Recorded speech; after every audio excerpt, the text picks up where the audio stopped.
What's up guys, welcome back to the channel. As you can see, we're back on the K10 again. It's finally nice enough weather outside that I can finally work in this shop and not be totally freezing my fingers off, because it seems like the winter this year in Saskatchewan, it decided to stick around for a lot longer than it normally does. We're into almost the middle of May now. We're in the first week of May, I guess. And we're finally seeing our first 20-degree days, and it's nice. So that means that I can finally start buttoning this thing up, because that's literally what I've been waiting for, is the weather to turn around. And I mean, off camera over the last week or two, I've kind of played with it a little bit. Did the odd thing here or there just to kind of put myself a little bit further ahead. Recap, let's see. I had a seal on the other side of the transfer case where the shaft comes out, the shift shaft, was actually leaking. Didn't even notice that before, but I filled it up with fluid back last summer, and it had a slow leak. So I actually popped off the shift shaft lever, and then I was able to pull the plastic retainer out, change the O-ring, put that back in, and I just filled the T-case back up with fluid. So we'll wait and see. Make sure that it's not leaking anymore. It should be good, but we'll just wait and see. Rear diff, I had to fill the rear diff. I resealed the cover last fall because for some reason I didn't seal it good enough the first time and it was leaking, so I had to drain it all out and do it again. And then other than that, I was just kind of buttoning up some things with the fuel system.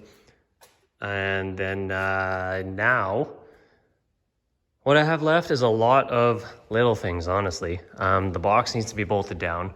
The rear bumper needs to go back on. Need to put LED bulbs in the license plate lights. Everything is wired in back here. Like I have the trailer plug right here.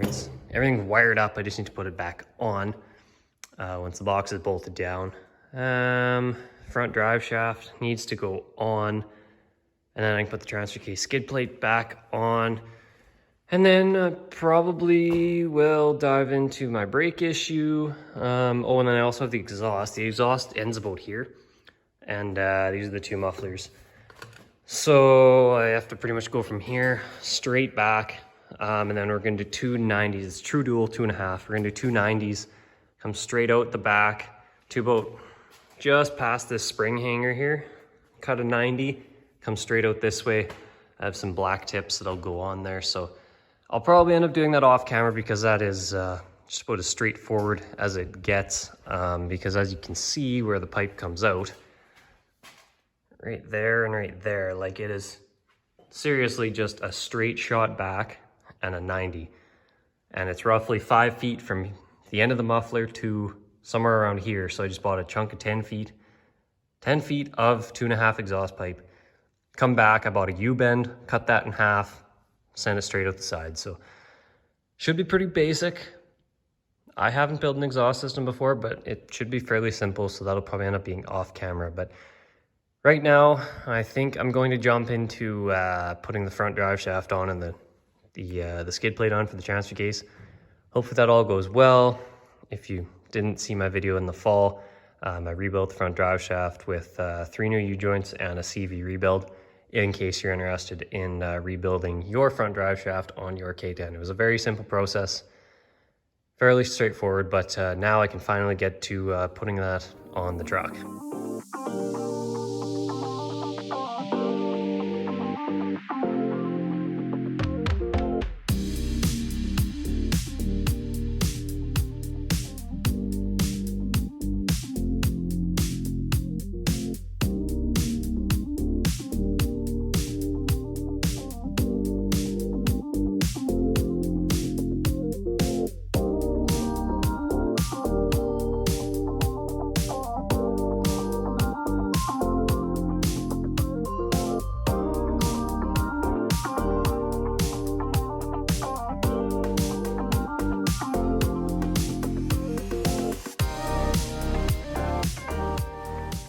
So the front drive shaft is on.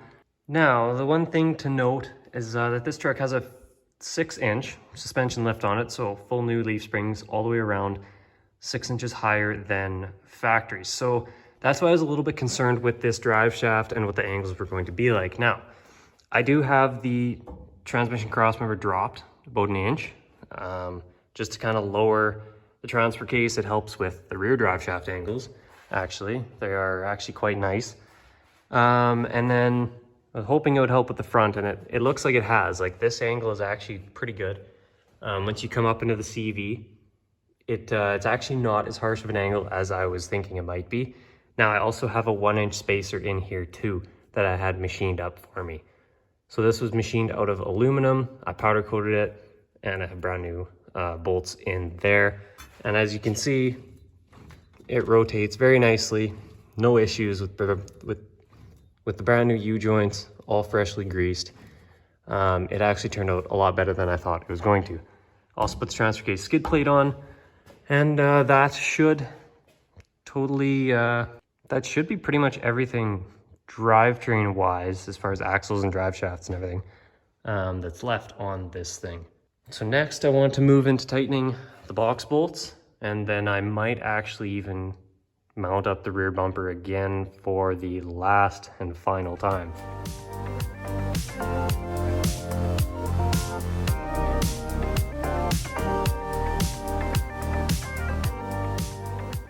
The rear bumper is now installed again. I really hope this is the last time that it has to go on here.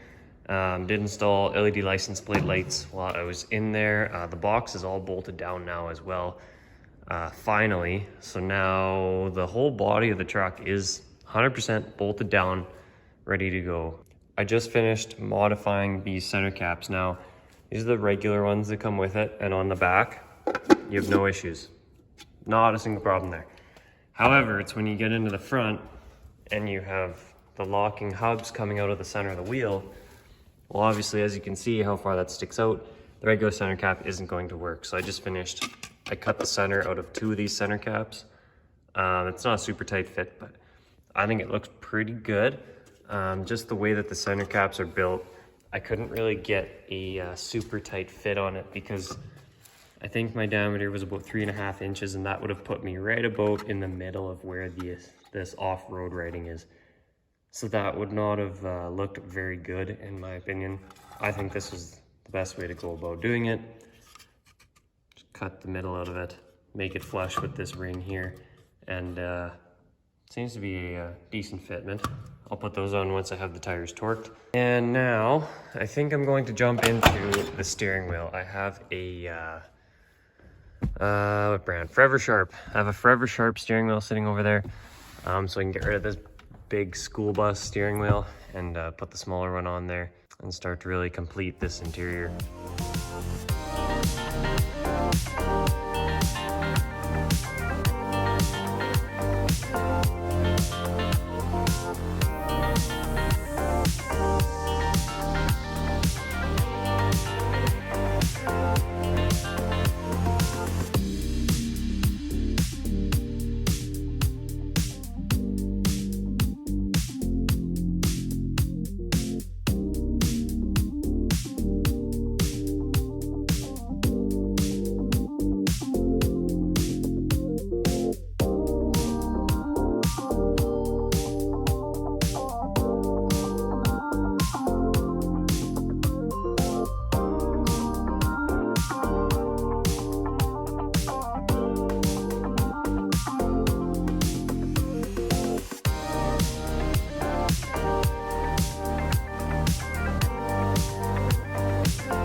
So, steering wheel is installed. This is, I believe, a 14 or a 15-inch steering wheel. Forever Sharp, that's the brand of it. Bought it off Amazon, actually. It did come with the bow tie center cap, whatever you want to call this, the horn button, I guess. It came with this. You can order it plain, you can order it with whatever you want on there. And then, of course, you have to buy the adapter to fit onto the later GM Steering columns, the adapter will be different depending on what kind of vehicle you want to put it on. This one does fit for a lot of different applications, like all the trucks and into some Jeeps as well. I actually ordered the wrong one at the start. That one's for the cars, like a Camaro or Chevelle or Nova or whatever. So that one actually didn't fit. It's a little bit deeper, puts the wheel close to you, and it just didn't fit on the shaft altogether. So it's on there now. Horn works. I also solved the brake issue. Turns out the proportioning valve was actually shifted offset to block the rear fluid. I thought there was a leak in the rear. Probably happened while I was bleeding it. So we got that shifted back to center, bled the rear brakes. That's all good now. And then off camera, actually, I finished up the exhaust, the back half anyway. It was cut off at the mufflers about here.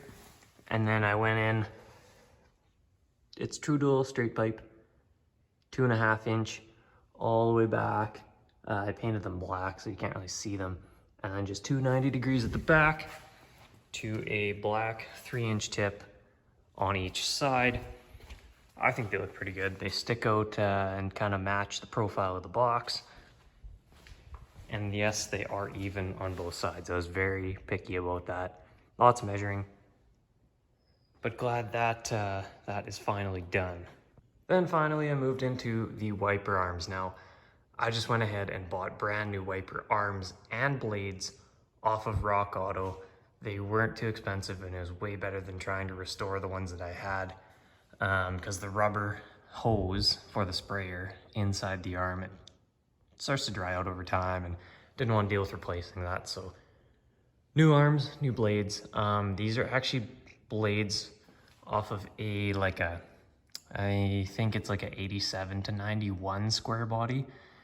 They have this pin style. So there's a pin that comes out from the arm and goes straight up through the blade, which is a much better connection than the stock ones where it has just a flat blade that goes through the wiper blade that likes to wear out over time and the blade gets loose. So these are a better solution. I think they were on like a 87 to 91. I want to say like a Blazer or a Suburban or a 3/4 ton square body, because I feel like those are a way better option and you pay the same price anyway. Then the last thing, change the fuel caps. I know it seems simple, but the last ones I had, they said diesel fuel only because this truck was factory a 6.2 diesel truck. So change the gas caps. Now they don't say gas or diesel, but you know, it should be pretty obvious that it's a gas truck now. So that is going to conclude this video. A lot of small random stuff got done, but it's all stuff that needed to get done. The lift is definitely shrinking. There's not a lot left actually. I think I'm getting close to the first test drive, and being that it's the first test drive, I need to program certain things. I need to program the box that determines the frequency from the speed sensor to the PCM so that it can shift properly. And then I need to program the speedometer. I think I might need to program the fuel gauge. I'm not too sure. I'll have to read the manuals on the Dakota Digital stuff. And other than that, I think I should be pretty close to driving this thing for the first time, which is exciting. So you might see that in the next video.